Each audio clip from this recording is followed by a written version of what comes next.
Live now. Hello friends, this is Ibrahim and welcome to Angel Institutes. Dear friends, today we have to just discuss about a topic that is known as the larval form of Echinodermata. प्रिय छात्रों एवं हमारे भाइयों, आज मैं आपको start करने वाला हूँ और पढ़ाने वाला हूँ बहुत ही अच्छे से कि लार्वल फॉर्म ऑफ इकाइनोडर्मेटा क्या होते हैं। जैसे कि हम लोग जानते हैं, इकाइनोडर्मेटा में बहुत सारे ऑर्गेनिज्म आते हैं और प्रत्येक ऑर्गेनिज्म का जो डेवलपमेंट्स होता है ना, वो इनडायरेक्टली होता है। इनडायरेक्टली डेवलपमेंट्स का मतलब ये है कि उनके लाइफ पीरियड में कोई ना कोई एक लार्वल स्टेज आता है और इस तरीके के डेवलपमेंट्स को हम लोग कहते हैं इनडायरेक्ट डेवलपमेंट्स। एटोल बस कहने का मतलब ये है कि इकाइनोडर्मेटा, जो फाइलम इकाइनोडर्मेटा है, इस इकाइनोडर्मेटा में जो भी लार्वल स्टेजेस आते हैं, सिर्फ हमें उन्हीं के बारे में समझना है। तो ध्यान रखेंगे, एक एक टॉपिक आपके सामने डिस्कस करते रहेंगे, वीडियो में लास्ट तक बने रहेंगे, जिससे आपकी लाइफ डेवलपमेंट के लिए काफी ज्यादा रिस्पॉन्सिबल होगी। आइए शुरू करते हैं कि हमारे जो भी फाइलम इकाइनोडर्मेटा है, इस इकाइनोडर्मेटा में कितने लार्वल स्टेजेस पाए जाते हैं। थोड़ी सी इंट्रोडक्शन की बात करेंगे। जैसे आप यहाँ पे देख लेते हैं कि बोर्ड पे लिखा हुआ है कि जो भी इकाइनोडर्मेटा होते हैं ना, वो यूनिसेक्सुअल होते हैं। यूनिसेक्सुअल का मतलब ये है कि इनमें जो सेक्सुअल ऑर्गेनिज्म पाए जाते हैं वो सिर्फ और सिर्फ अलग अलग, जैसे मेल अलग हो गया, फीमेल अलग हो गया, और मेल और फीमेल अलग होने के बावजूद भी इनमें सेक्सुअल डाइमॉर्फिज्म नहीं पाया जाता है। जैसे मान लीजिए यदि ह्यूमन की बात करें तो हम मेल हैं, देखने से पहचान में आ जा रहा है। यदि कोई फीमेल्स रहती तो उसे देख करके आप मेल और फीमेल में डिफरेंशिएशन कर सकते हैं। लेकिन इकाइनोडर्मेटा के जो ऑर्गेनिज्म होते हैं उसमें सेक्सुअल डाइमॉर्फिज्म नहीं पाया जाता है। यूनिसेक्सुअल होने के बावजूद भी सेक्सुअल डाइमॉर्फिज्म नहीं होता है। कहने का मतलब ये है कि यदि स्टारफिश देख रहे हैं तो दो स्टारफिश को यदि हम आपके सामने रख दें तो दोनों स्टारफिश में आप इस बात का डिटर्मिनेशन नहीं कर पाएंगे कि who is the male and who is the females, मतलब उस स्टारफिश में कौन मेल है और कौन फीमेल है। तो ये थोड़ी सी इंट्रोडक्शन की बात हुई कि जो भी स्टारफिश के ऑर्गेनिज्म होते हैं या फिर ऐसे समझो इकाइनोडर्मेटा के ऑर्गेनिज्म होते हैं, वो यूनिसेक्सुअल होने के बावजूद भी उनमें सेक्सुअल डाइमॉर्फिज्म नहीं होता है। और एक बात बिल्कुल आप लोग रट जाना कि उसमें जो फर्टिलाइजेशन होता है ना, वो एक्सटर्नल होता है। मींस बॉडी के जैसे ह्यूमन में जो है स्पर्म अंदर की तरफ जाता है, वहां पे फर्टिलाइजेशन होता है। लेकिन स्टारफिश की यदि बात करें या फिर इकाइनोडर्मेटा की बात करें ना, तो उसमें जो फर्टिलाइजेशन होता है वो कहां पे होता है? एक्सटर्नल होता है। एक्सटर्नल का मतलब क्या कह सकते हैं? पानी में फर्टिलाइजेशन की प्रोसेस होती है। और एक चीज और भी याद करेंगे इसमें, तो थोड़ा सा इंपॉर्टेंट पॉइंट है, इकाइनोडर्मेटा में जो होता है ना क्लीवेज, जैसे मान लीजिए यदि क्लीवेज हो रहा है या फिर ऐसे लार्वल स्टेज का फॉर्मेशन हो रहा है, तो लार्वल स्टेज में उसमें जो क्लीवेज होता है ना, वो रेडियल टाइप का होता है और होलोब्लास्टिक होता है। यही कारण है कि इकाइनोडर्मेटा में जो स्टारफिश होता है ना, उसमें जो सिमेट्री होता है वो रेडियल सिमेट्री होता है। आप बिल्कुल इसे याद कर जाएंगे कि इकाइनोडर्मेटा में रेडियल सिमेट्री क्यों होता है, क्योंकि उसमें क्लीवेज क्या होता है? रेडियल होता है और होलोब्लास्टिक होता है। और इसी क्लीवेज के कारण उस लार्वल फॉर्म के अलावा जो एडल्ट होता है, उस एडल्ट में रेडियल टाइप का सिमेट्री देखने को मिलता है। अगला पॉइंट की यदि बात करें ना, तो मोस्टली जो होते हैं ना, इसमें लार्वा का फॉर्मेशन जो होता है इनडायरेक्टली होता है। जैसे आप यहाँ पे पढ़ेंगे समझ में आ जाएगा। Development is mostly indirect development type का होता है and having the larval stage between them, मतलब उन लोगों के अंदर कौन सा फॉर्म पाया जाता है? तो लार्वल स्टेज पाया जाता है। अलग अलग लार्वा होते हैं। आइए हम लोग सीखते हैं कि पूरे इकाइनोडर्मेटा के ऑर्गेनिज्म में कितने लार्वल फॉर्म होते हैं और प्रत्येक लार्वल फॉर्म को डिटेल में डिस्कस करने का प्रयास करेंगे। यदि हम लोग बात करें लार्वल फॉर्म की ना, तो एक पॉइंट आपके लिए काफी ज्यादा इंपॉर्टेंट होगा कि जो स्टारफिश होता है या फिर इकाइनोडर्मेटा होता है, इस इकाइनोडर्मेटा के ऑर्गेनिज्म में रेडियल सिमेट्री पाया जाता है एडल्ट के केस में। लेकिन उसका जो लार्वल फॉर्म होता है ना, उसमें रेडियल सिमेट्री ना होकर के बाइलेटरल सिमेट्री होता है। इस पॉइंट को आप याद कर जाएंगे कि जो भी इकाइनोडर्मेटा के ऑर्गेनिज्म होते हैं उसमें रेडियल सिमेट्री एडल्ट में होता है, लेकिन बाइलेटरल सिमेट्री किस में होता है? तो बाइलेटरल उनके लार्वल फॉर्म में पाया जाता है। अब जैसे बात समझिए, मान लो फर्टिलाइजेशन यदि एक्सटर्नल हुआ, तो फर्टिलाइजेशन एक्सटर्नल हो रहा है तो जाहिर सी बात है एग का फॉर्मेशन भी क्या होगा? एक्सटर्नल ही होगा। और यदि एग का फॉर्मेशन एक्सटर्नल होगा तो हैचिंग भी तो एक्सटर्नल ही होगा ना। इसलिए आप पहला ही पॉइंट देखोगे, लिखा हुआ क्या कि the larva has in the water. जाहिर सी बात है, यदि अंडा फूटेगा तो कहां निकलेगा? पानी में ही निकलेगा ना। तो larva has in the water and the feeds, वहां पे खाना खाता है, ग्रो करता है, मेटामॉर्फोसिस करता है, और मेटामॉर्फोसिस चेंज करके वो जो लार्वा जो एग होता है जो हैच करके निकला होगा वो gradually change into the adult. जो लार्वा होता है वो ग्रेजुअली किस में चेंज हो जाता है, एडल्ट में चेंज हो जाता है। तो ध्यान में रखेंगे the larva hatch into the water, larva कहां पे हैच होता है, वाटर में, एंड फीड खाना खाता है, ग्रो करता है, और ग्रो होकर के सक्सेसिव चेंज क्रमशः क्या होता है, चेंज हो जाता है। किसमें, एडल्ट में, नए ऑर्गेनिज्म में चेंज हो जाता है। बहुत ही आसान सी टॉपिक है, बहुत ज्यादा टफ नहीं है। यदि आप ट्राई करेंगे तो चंद मिनटों में आपको पूरी की पूरी चीजें समझ में आ जाएगी। दूसरी यदि पॉइंट की बात करें तो हमने आपको पहले ही बताया था कि जो लार्वल फॉर्म होता है इकाइनोडर्मेटा का ना, वो क्या होता है, बाइलेटरल सिमेट्री होता है। लेकिन जो एडल्ट होता है उसमें क्या होता है, रेडियल सिमेट्री होता है। याद कर लेंगे, larval form of the echinodermata is the bilateral symmetry. क्या होता है, बाइलेटरल सिमेट्री होता है। लेकिन इस बात को ध्यान रखेंगे, जब मेटामॉर्फोसिस होता है ना, तो जो लार्वल फॉर्म है वो बाइलेटरल सिमेट्री को खो करके रेडियल सिमेट्री में चेंज हो जाता है। कब, एडल्ट के केस में। तो ये बहुत ज्यादा टफ है, वो किस में चेंज हो गया, जो बाइलेटरल सिमेट्री है वो किस में चेंज हो गया भाई, तो रेडियल सिमेट्री में चेंज हो गया। कब, उसके लार्वल स्टेज से जब वो एडल्ट का फॉर्मेशन हुआ है तब। आगे एक यदि पॉइंट की बात करें तो इकाइनोडर्मेटा के कई ज्यादा क्लास होते हैं, जैसे 4 या 5 क्लास होते हैं। तो प्रत्येक जो क्लास होते हैं उसमें अलग अलग जो होते हैं लार्वल स्टेजेस पाए जाते हैं। We can say that the different class of the echinodermata is show the structurally different larval stage. मतलब प्रत्येक डिफरेंट फॉर्म ऑफ इकाइनोडर्मेटा होते हैं, क्लासेस जो होते हैं, अलग अलग क्लास में अलग अलग लार्वल स्टेजेस पाए जाते हैं। आप यहाँ पे समझेंगे, यदि कंपैरिजन किया जाए, दोनों को डिफरेंशिएशन किया जाए, तो लार्वल स्टेजेस होते हैं ना, थोड़ा सा डिफर होते हैं, अलग अलग क्लास में थोड़ा सा डिफर होते हैं। क्या क्या डिफरेंसेस होते हैं लार्वल फॉर्म में, आइए हम लोग एक एक करके समझने का प्रयास करते हैं। लेकिन हम इससे पहले आपको थोड़ा सा एक ट्रिक के माध्यम से बता देना चाहते हैं कि हमारे इकाइनोडर्मेटा में कितने क्लास होते हैं और इस क्लास के अंतर्गत कितने ज्यादा लार्वल फॉर्म होते हैं। जैसे आप यदि स्टारफिश की बात करो तो स्टारफिश का जो क्लास होता है ना, उसको हम लोग कहते हैं एस्टेरॉयडी।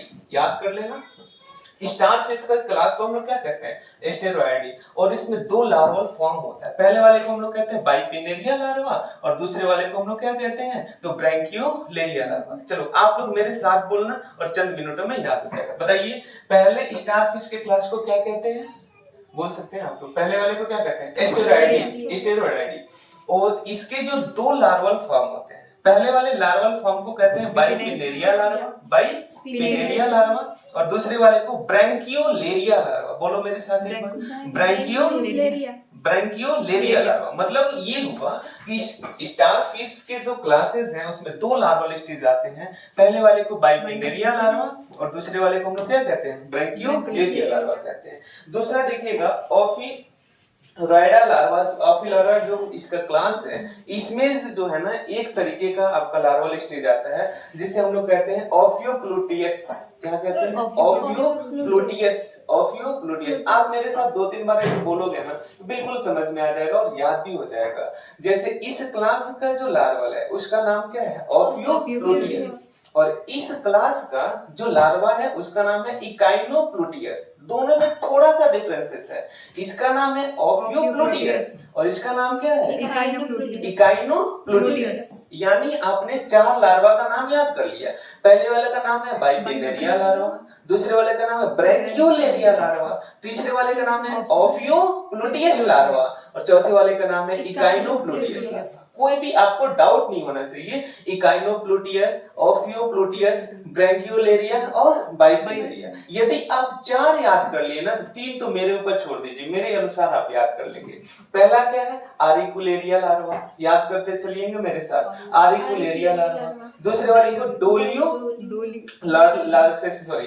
डोलियोलेरिया लार्वा कहते हैं। अब देखो, यदि आप इधर 4 याद कर लिए ना, इधर ज्यादा नहीं याद करना, बस 2 ही याद करना। ये दोनों क्या होते हैं, सिमिलर लार्वल स्टेज होते हैं। हमने इधर की तरफ क्या रखा है, क्लास रखा है, और इधर की तरफ लार्वल फॉर्म रखा है। चलिए लार्वा को हम लोग याद करते हैं। पहले वाले का नाम क्या है, बाइपिनेरिया लार्वा, दूसरे वाले का नाम है ब्रैंकियोलेरिया लार्वा, तीसरे वाले का नाम है ओफियोप्लूटियस लार्वा, चौथे वाले का नाम है इकाइनोप्लूटियस लार्वा, पांचवे वाले का नाम है आरिकुलेरिया लार्वा। याद करते जाएंगे, आरिकुलेरिया लार्वा। और दूसरे वाले का नाम है डोलियोलेरिया, डोलियोलेरिया। अब जब डोलियोलेरिया याद हो गए तो चेंजेस क्या है, इन दोनों के एक पास दोनों क्या होते हैं, सिमिलर होते हैं। याद हो जाएगा, आई होप आपको यहाँ तक याद हो गया होगा। थोड़ा सा हम लोग बात करते हैं एक बार और। बाइपिनेरिया लार्वा सबसे ऊपर वाले को कहते हैं ऊपर वाले को क्या कहते हैं, बाइपिनेरिया, दूसरे वाले को ब्रैंकियोलेरिया, तीसरे वाले को ऑफियोप्लूटियस, चौथे वाले को इकाइनोप्लूटियस, पांचवे वाले को आरिकुलेरिया, डोलियोलेरिया।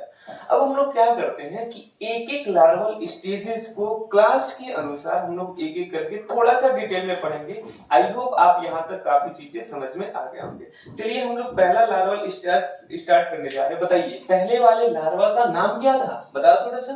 Bipinnaria larva. ये वास्तव में किसका लार्वा है, तो स्टारफिश का लार्वा है। बाइपिनेरिया जो लार्वा है ना, ये स्टारफिश का लार्वा। आइए थोड़ा सा इसके बारे में डिस्कस करते हैं, उसके बाद से हम इसके थ्योरीज पे जाएंगे। फिलहाल हम लोग थोड़ा सा फिगर देख लेते हैं इसका। यदि फिगर की बात करें ना बाइपिनेरिया लार्वा की, तो बाइपिनेरिया का जो बेस होता है, जैसे आप नीचे की तरफ देखेंगे, ये बेस जो होता है ये ब्रॉड होता है, और जो इसका एपेक्स यानी कि जो टिप होता है वो पॉइंटेड होता है। टिप क्या होता है, पॉइंटेड होता है, और बेस जो होता है थोड़ा सा ब्रॉड होता है। यदि टिप की बात करें ना, तो इसके सबसे शीर्ष भाग पर एक आर्म पाया जाता है, और इस आर्म को हम लोग कहते हैं डार्सोमीडियन आर्म। क्या कहते हैं इसको, डार्सोमीडियन आर्म। ये इकाइनोडर्मेटा का जो फर्स्ट लार्वल स्टेज है, बाइपिनेरिया लार्वा, इसके टिप पर पाया जाता है। कोई भी डाउट नहीं होना चाहिए आपको। यदि सेकंड की बात करें ना, तो इसमें दूसरा वाला जो आर्म, अरे भाई ये ऊपर वाला आर्म था, लेकिन दूसरे वाले आर्म की बात करें ना, तो ये जो दूसरा वाला आर्म है इसका नाम है डार्सोलैटरल आर्म। अच्छा एक बात समझना, ये सबसे बीच में था तो इसका नाम था क्या, मीडियन, और ये साइड में है ना, अरे भाई तो साइड में है तो इसका नाम क्या हो जाएगा, लैटरल। यानी डार्सल साइड में और लैटरल साइड में, तो इसलिए इस तरीके के आर्म को हम लोग क्या कहेंगे, लैटरल आर्म कहेंगे। यदि यहाँ पे इसकी बात करें ना, तो यहाँ पे इसका मौजूद होता है माउथ। यहाँ पे क्या मौजूद होगा, माउथ। और लास्ट में फोर्थ पॉइंट की बात करें ना, तो इसे हम लोग कहते हैं पोस्ट डार्सल आर्म। फोर्थ वाले को क्या कहते हैं, पोस्ट डार्सल आर्म। और यदि फिफ्थ पॉइंट पे बात करें, तो यहाँ पे हो जाएगा स्टमक। ये वाला रीजन क्या होगा, स्टमक, और ये वाला हो जाएगा माउथ। ये माउथ और ये हो जाएगा स्टमक। और यदि इसकी बात करें ना, तो इसका नाम हो जाएगा एनस। अरे भाई माउथ मौजूद है तो जाहिर सी बात है एनस भी होगा, नहीं तो गड़बड़ हो जाएगा। मान लो खाना खाएगा दिक्कत होगा, तो ये इसका नाम क्या है, एनस। यदि सातवें वाले पॉइंट की बात करें, इसकी बात करें, तो इसको हम लोग कहते हैं पोस्ट लेटरल आर्म। क्या कहते हैं, पोस्ट लेटरल आर्म। ये हमने 7 पॉइंट तक समझा दिया। लेकिन 7 के बाद से आप देखिएगा थोड़ा सा 8 पॉइंट कहां पे, 8 पॉइंट आपको दिख रहा होगा यहाँ पे बिल्कुल ऊपर की तरफ, यहाँ पे दिख रहा होगा। और इस वाले आर्म को हम लोग कहते हैं वेंट्रल मीडियन आर्म। क्या कहते हैं इसको, वेंट्रल। देखो ये डार्सल साइड में है, ये वेंट्रल साइड में है, तो डार्सल वाले को डार्सल मीडियन आर्म, लेकिन जो वेंट्रल साइड में है ना, इसे हम लोग क्या कहते हैं, वेंट्रल मीडियन आर्म के नाम से जाना जाता है। लेकिन अब बात समझना, इसका नाम क्या था, डार्सल लेटरल आर्म था, लेकिन इसका नाम देखिएगा 9 वाले पॉइंट का, प्री ओरल आर्म। जानते हैं इसे प्री ओरल आर्म क्यों कहते हैं, क्योंकि ये जो माउथ से पहले होता है। अब जाहिर सी बात है कि मेरा ये मूंछ वाला रीजन है, माउथ से ऊपर है तो प्री हो गया, और माउथ के नीचे ये वाला बाल हो गया तो ये पोस्ट हो गया। तो जो ऊपर रहेगा उसे हम लोग क्या कहेंगे, प्री ओरल आर्म, और जो नीचे की तरफ होगा उसे हम लोग कहते हैं पोस्ट ओरल आर्म। जैसे आप यहाँ पे ध्यान देंगे तो ये है आपका पोस्ट ओरल आर्म, लेकिन ऊपर वाला जो है ये वाला, ये क्या है, तो प्री ओरल आर्म है। इसमें कोई भी डिफरेंशिएशन नहीं होना चाहिए। चलिए अब इसके क्या करते हैं, थ्योरी पे आते हैं। लेकिन इससे पहले हम आपको जो है ना इसका नाम याद करवा देना चाहते हैं। थोड़ा सा मेरे साथ बोलेंगे आप लोग, समझ में आएगा। पहले हम बोलेंगे फिर आप लोग रिपीट कीजिएगा। पहले वाले का नाम है डार्सल मीडियन आर्म। बताओ पहले वाले का नाम, डार्सल मीडियन आर्म। दूसरे वाले का नाम है डार्सल लेटरल आर्म। बताइए, डार्सल लेटरल आर्म। तीसरे वाले का नाम, माउथ। चौथा, post dorsal arm. Post dorsal arm. Next है स्टमक, एनस। अच्छा इसे याद कर लेना, post lateral arm, post lateral arm किसका नाम है भाई, तो इसका नाम है पोस्ट लेटरल आर्म, ठीक है ना। नेक्स्ट वेंट्रल मीडियन आर्म, किसका नाम है, ये ऊपर बीच वाला जो था ना, एक मिनट, वेंट्रल, हाँ वो इसी का नाम है। ये जो बीच वाला था ना median arm, ventral median arm है। नेक्स्ट 9 वाला का नाम क्या है, प्री ओरल आर्म, और लास्ट वाला जो है पोस्ट ओरल आर्म। आपको ये देखने को मिलेगा। आई होप इस लार्वा के बारे में जितने भी आर्म मौजूद थे, इस आर्म के बारे में आपने समझ लिया होगा। इसके अलावा हम आपको 2 चीज एक्स्ट्रा अपने मन से समझाने वाले हैं। इसके पास जो है ना ये माउथ जो मौजूद है, इस माउथ के आगे और माउथ के पीछे थोड़ा सा ध्यान रखेंगे। इस इस माउथ के आगे और माउथ के पीछे दो ठे बैंड मौजूद होते हैं। जो माउथ के आगे बैंड होता है सिलिएटेड बैंड, उसे हम लोग कहते हैं प्री।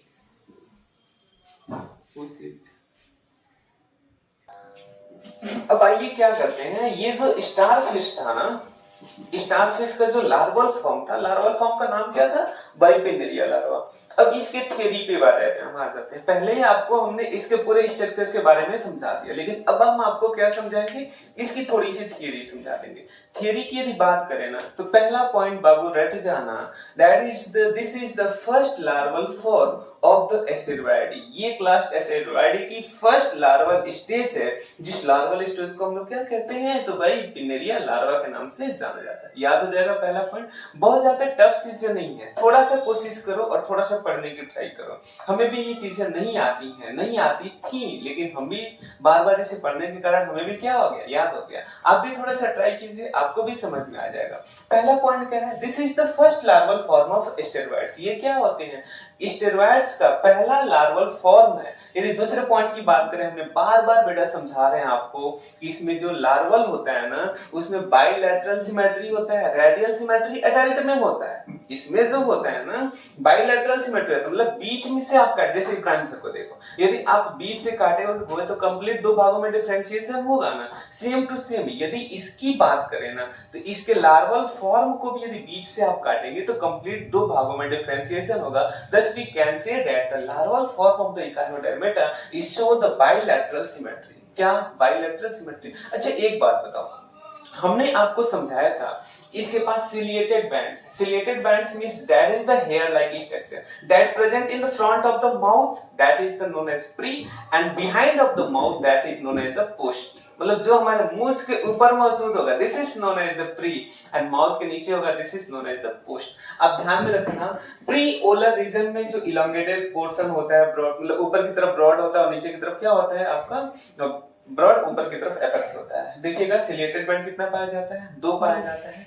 एक को हम लोग कहते हैं क्या, वही प्री ओलर, और दूसरे वाले को हम लोग क्या कहते हैं, पोस्ट ओरल कहते हैं। यहाँ पे आपको कोई भी ऐसे कोई दिक्कत की बातें नहीं है, आपको समझ में आ गई होंगी। यदि अगली पॉइंट की बात करें ना, तो इसके एंटेरियर पार्ट्स पे आप देख रहे थे माउथ ऊपर वाले रीजन पे, तो ध्यान में रखना इसके एंटेरियर पार्ट्स जो होता है ना, वहां पे चिपकने वाला एडहेसिव ऑर्गन होते हैं, that are the responsible for the adhesive with the substratum, जो कि क्या करता है, उस लार्वा को किसी भी सबस्ट्रेटम से चिपकने में मदद करता है। हम लोग कह सकते हैं कि एंटेरियर पार्ट्स जो होता है ना, वो चिपकने के लिए मदद करता है, एडहेसिव करता है, जिसको हम लोग कहते हैं ऑर्गेनडेरॉन, या फिर ऐसे कह लो वो डाइजेस्टिव सिस्टम का जो पार्ट्स होता है, वहां भी चिपकने वाले कुछ ऑर्गन मौजूद होते हैं, जो कि स्टार्ट होता है माउथ से और टर्मिनेट कहां पे हो जाता है, एनस से। थोड़ा सा इस पॉइंट को याद करना, the anterior ends of the anterior जो एंड होता है उसको हम लोग कहते हैं आर्केंटेरॉन, या फिर ऐसे कहो जीआई ट्रैक्ट, जो कि कहां से स्टार्ट होता है,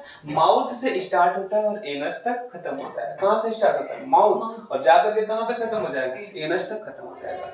देखिएगा यहाँ पे सिलिएटेड बैंड्स होंगे जो कि लॉन्ग रीजन होते हैं। देखिए the pre oral and the post oral ciliated bands are the continue over the series of the prolongation called as the arms. उसके पास पूरे आर्म के रूप में व्यवस्थित होते हैं कौन, प्री ओलर और पोस्ट ओलर बैंड्स। आइए थोड़ी सी और भी पॉइंट, हमने आपको ऑलरेडी रटवा चुका है कि जो भी इसके आर्म होते हैं, आर्म के बारे में हमने अभी पिछले समय में आपको याद करवाया है, उसे पोस्ट करके आप वीडियो को या फिर ऐसे बार बार उसे सुन करके याद कर सकते हैं। आइए एक बार और हम लोग रट लेते हैं इसको।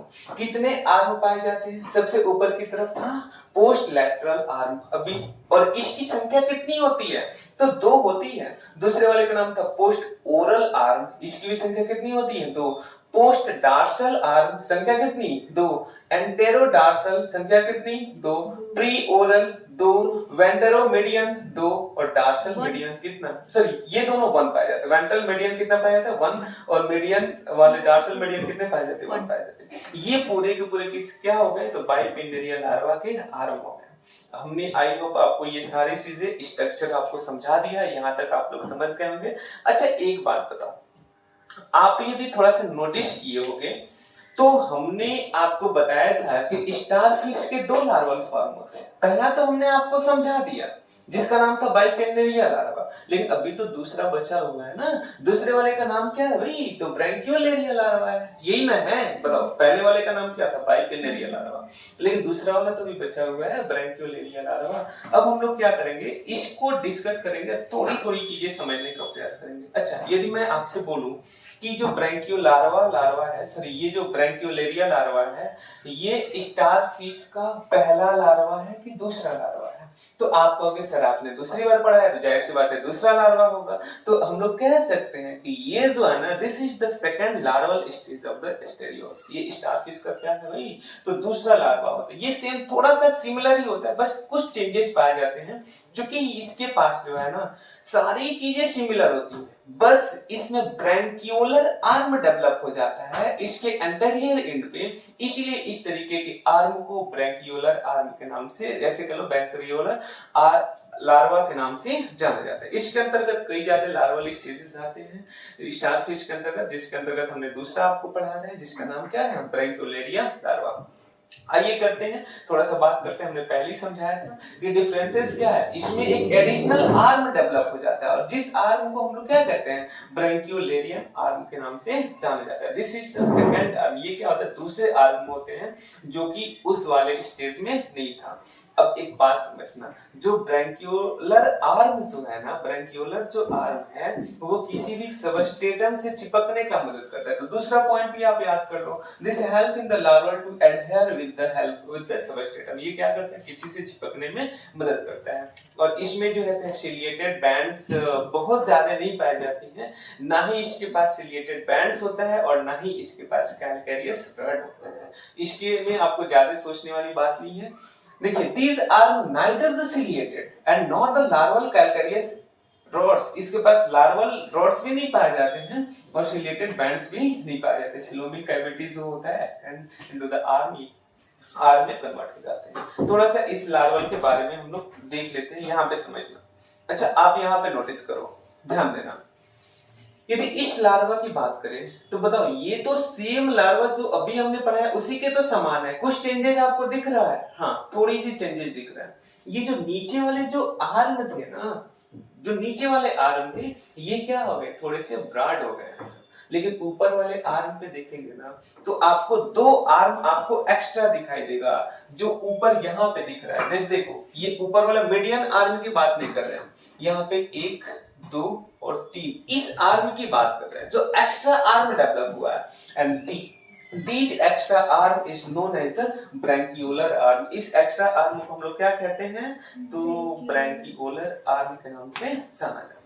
कोई दिक्कत नहीं है, बाकी सारी चीजें सिमिलर होंगी। इसके पहले हमने बाइपेन्नेरिया लार्वा बताया, सारी चीजें सिमिलर होंगी, बस चेंजेस क्या होगा? तो इसमें ब्रैंकियोलर आर्म का डेवलपमेंट हो जाएगा।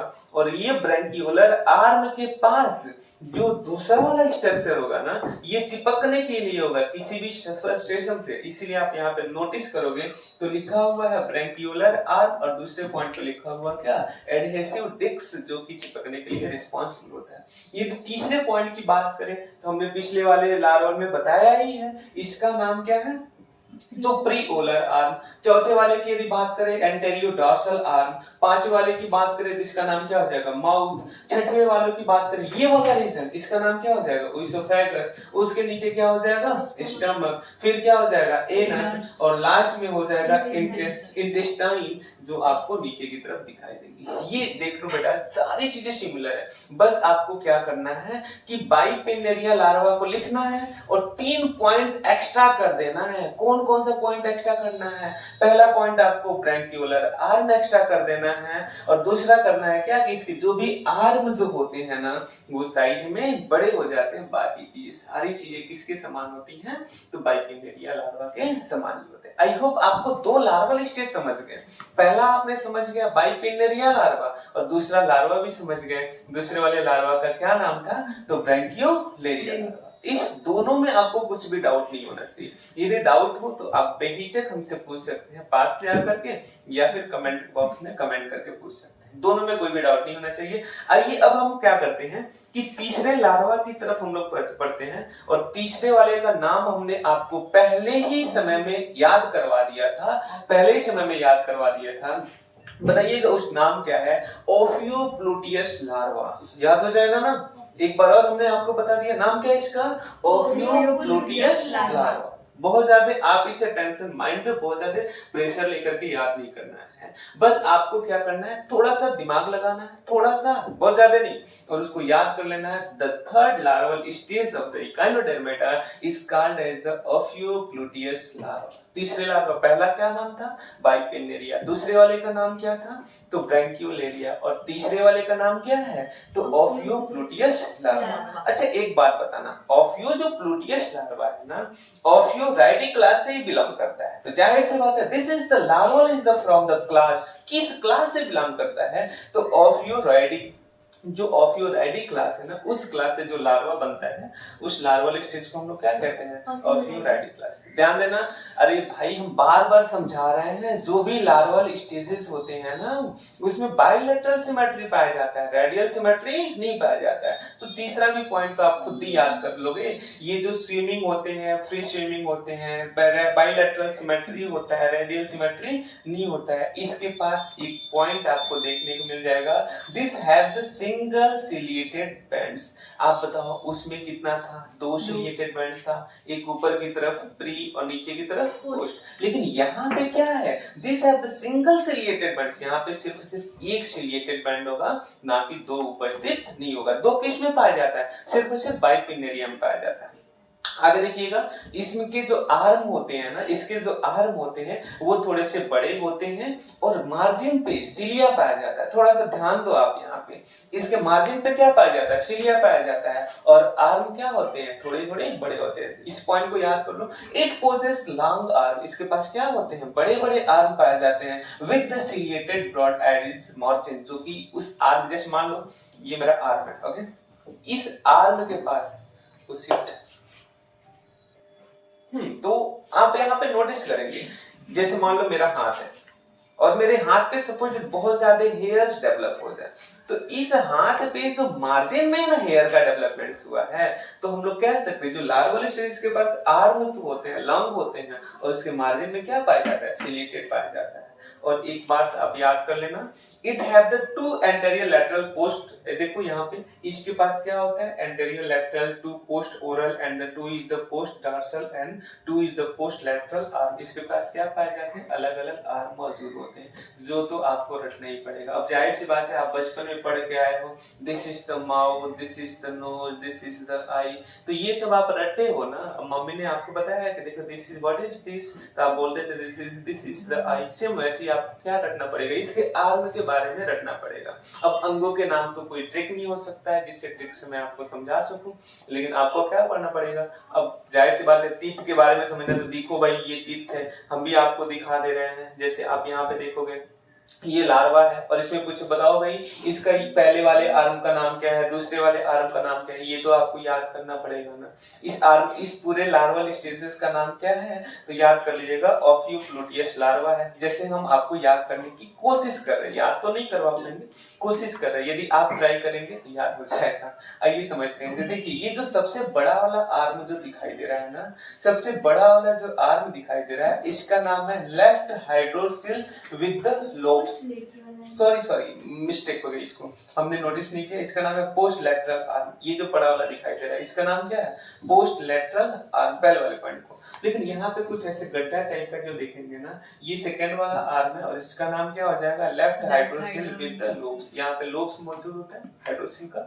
नेक्स्ट यदि तीसरे पॉइंट की बात करेंगे, सबसे नीचे की तरफ दिखाई दे रहा है, तीसरे वाले पॉइंट को हम इंटेस्टाइन कहते हैं, और चौथे वाले पॉइंट को ये जो दिखाई दे रहा है, इसका क्या होता है? एनस होता है। अरे भाई तो जाहिर सी बात है, यदि इंटेस्टाइन की बात करें तो एनस तो होगा ही ना वहां पे। और तीसरा पॉइंट, फोर्थ पॉइंट हो गया। थोड़ा सा 5 पॉइंट की तरफ चलते हैं, ये है आपका 5 पॉइंट, और 5 को क्या कहते हैं? ओइसोफ्रेगस।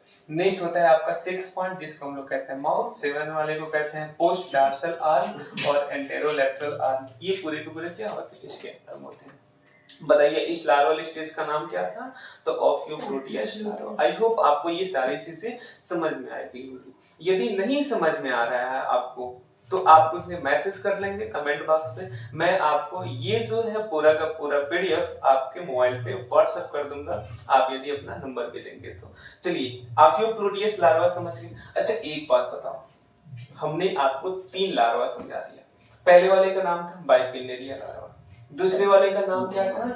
ब्रैंकियोलेरिया लार्वा, और तीसरा अभी तो हमने समझाया जिसका नाम क्या था बताओ थोड़ा सा, तीसरा नाम क्या था? ऑफ्यूप्रोटियस लार्वा।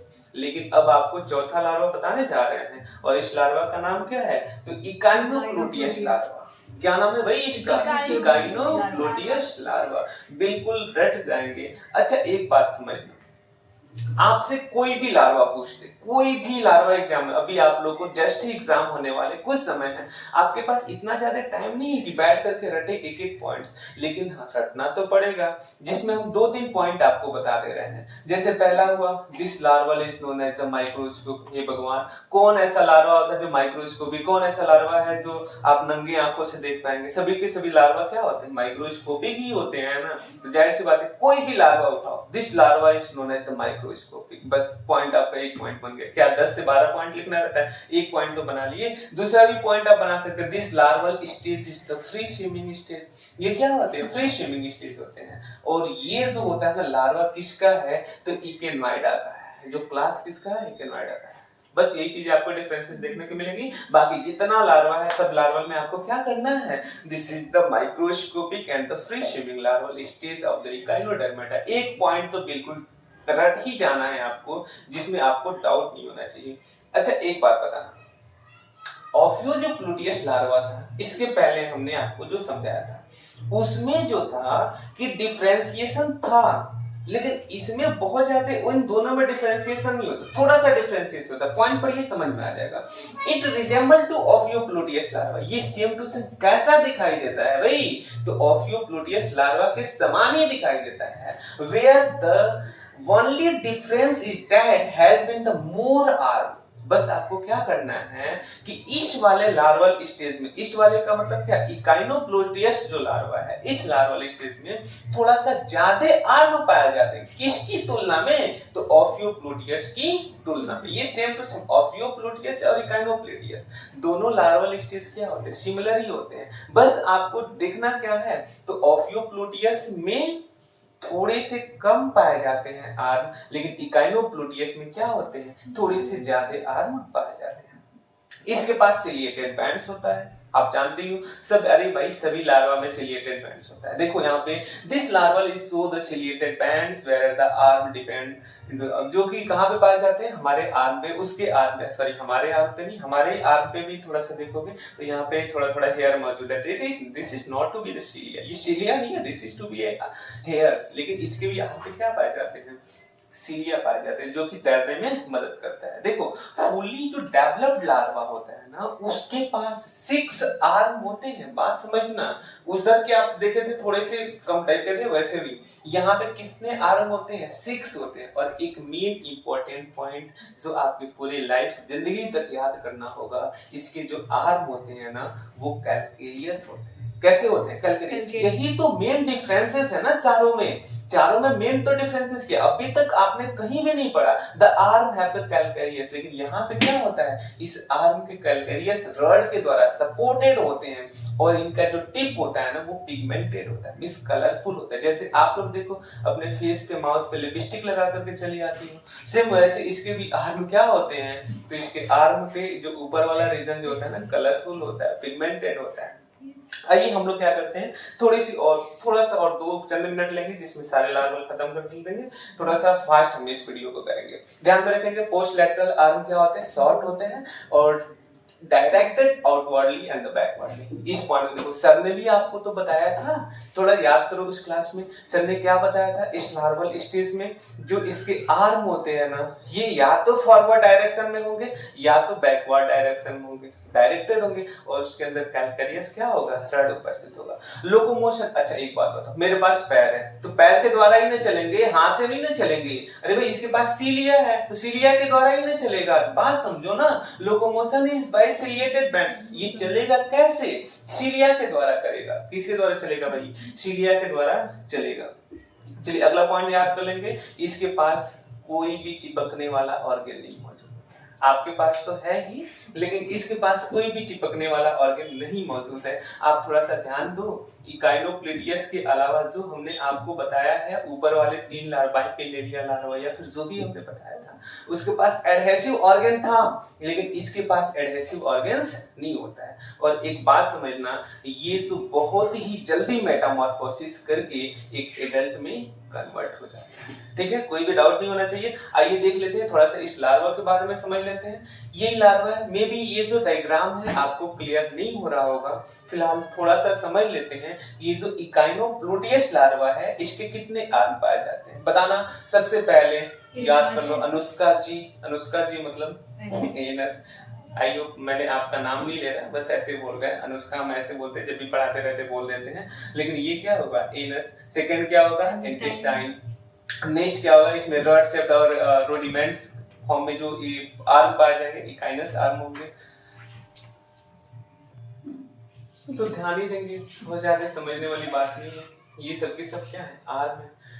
मेरा आप पढ़ाने का मतलब ये नहीं है कि आप में सिर्फ और सिर्फ हम आपको रटवा करके छोड़ दें, पोथी बनवा करके छोड़ दें। मेरा मतलब ये है कि आपको अच्छे में समझ में आ जाए। यदि मैंने आपको यहाँ पे ट्रिक के माध्यम से समझाया तो आपको हर्ट नहीं लेना चाहिए कि मैंने आपका नाम बोल दिया। सिर्फ ये इसलिए हमने मजाक के लिए बोला। पहले वाले का नाम क्या है? एनस। दूसरे वाले का नाम क्या है? इंटेस्टाइन।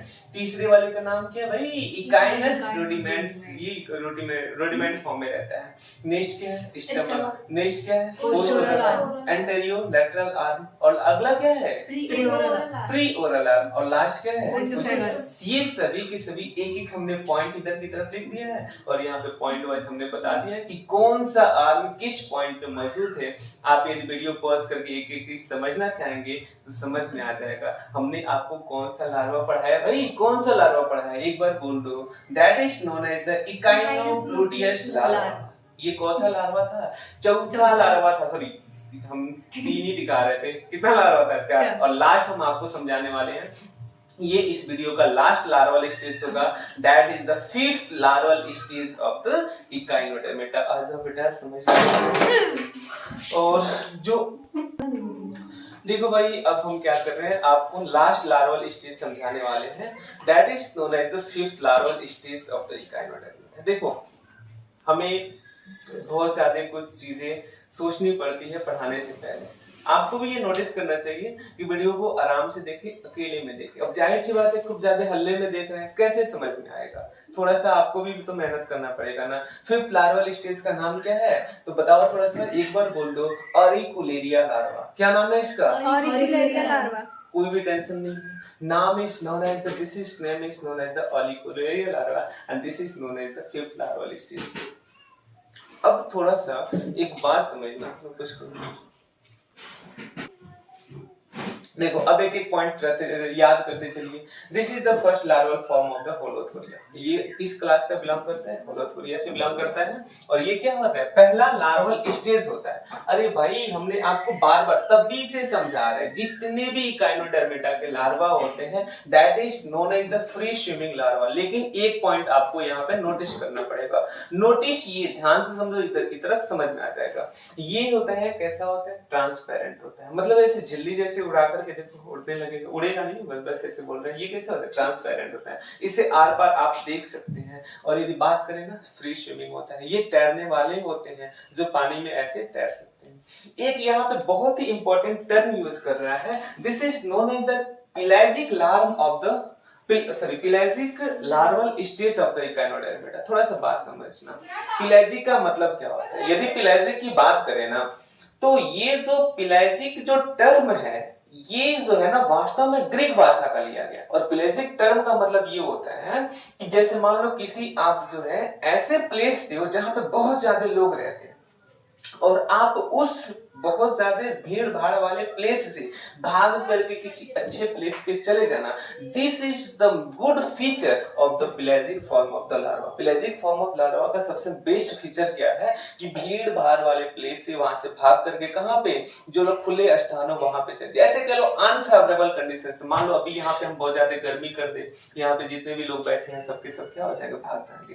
कहने का सिर्फ यही मतलब है कि पेलाजिक का मतलब होता है कि जब लार्वा होते हैं ना तो वहां से अनफेवरेबल कंडीशन से चले जाते हैं फेवरेबल कंडीशन में, this is known as the pelagic larval form. इसी को क्या कहते हैं। अच्छा एक बात समझना, यदि साइज की बात करें, मेरा हाइट क्या है, 2 फुट, सॉरी 2 फुट नहीं 5 फीट है। वैसे इसका जो है ना, इसका भी एक क्या होता है, नॉर्मल हाइट होता है। नॉर्मल हाइट की बात करें ना तो कितना होता है, 0.5 से लेकर के 1 mm इन लेंथ तक हो सकता है।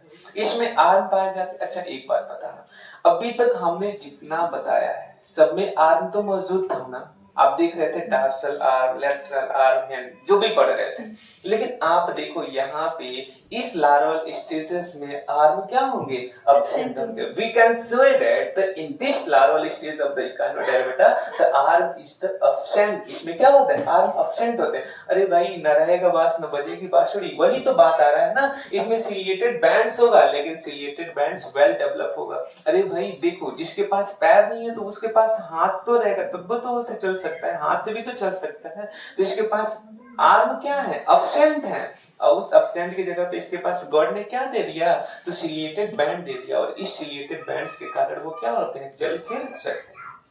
आगे की तरफ बात करें तो हमने बार बार समझा रहा है कि इसमें क्या होगा, स्विमिंग करेगा और तैरेगा। अरे भाई आपके पास पैर है तो पैर के द्वारा तैरोगे, लेकिन इसके पास क्या है, सिलिया है, तो सिलिया के द्वारा तैरेगा ना, है की बात नहीं।